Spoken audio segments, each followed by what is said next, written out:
Andreas Krieg joins us now. He's an assistant professor at the School of Security Studies at King's College London. Great to have you on the show. Help us understand what is happening here in the House of Saud. What is the Crown Prince doing? Hi. Yeah, I mean, the Saudi family business is in very severe crisis and has been ever since 2017, and the latest, with Mohammed bin Salman cracking down on opposition, trying to really unbalance some of that kind of balancing act that it always is to manage that type of family.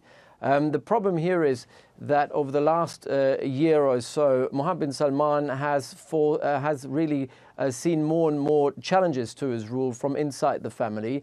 Obviously, all of it hasn't really taken place in the public. Most of it has been in private.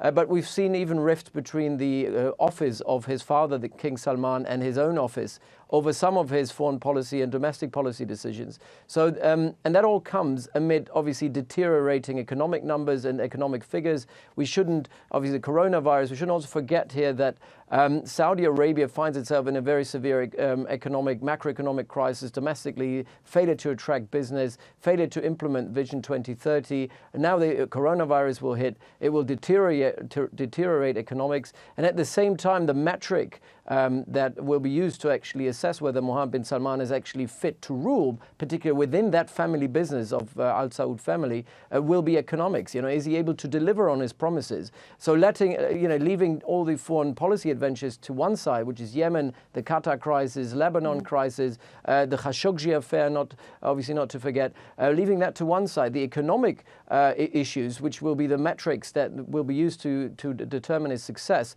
are not looking very good. Okay. So in this kind of context, Mohammed bin Salman is trying to consolidate his power. But you say that this metric now, the lens will be on him to see if he can tackle these economic challenges. But really, even if he can't, who can stop him? Right. This is one of the ongoing debates. To what extent has he actually been able to consolidate power over the last 2 years, 2.5 years?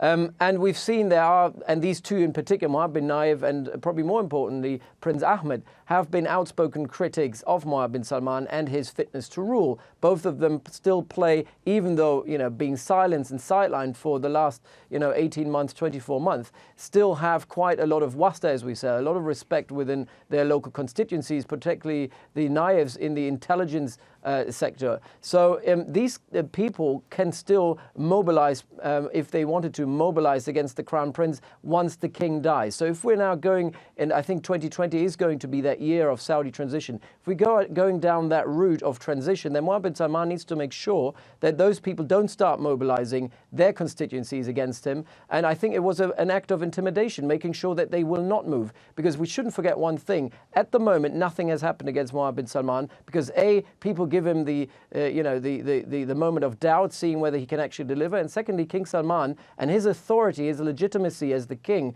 his aura, his charisma is still there to protect his son. Once he's gone, it will be a different ballgame. And I think a lot of analysts are looking at it and saying maybe that transition isn't actually yet a done deal. And I think this is part of an intimidation saying, I'm still in charge. I'm the guy. I'm going to catch this throne, and there's nothing you can do about it. But we'll have to see about that, whether this intimidation actually works. And that sense of, what can anyone do? That really does seem to prevail, given what we saw after the Jamal Khashoggi affair.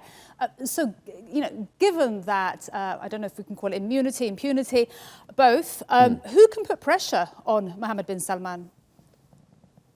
First and foremost, it was his father who had actually put pressure on him. There, a lot of critical voices against Mohammed bin Salman around the court of the king actually advised the court, the father, the King Salman, to actually make sure that his increasingly unhinged crown prince and son, Mohammed bin Salman, doesn't get more freedom of maneuver. And he obviously had to cut back on some of his key advisors. A lot of his wings were cut left, right, and centre. The cabinet has been reshuffled twice now, which seems to be a concession towards King Salman's court.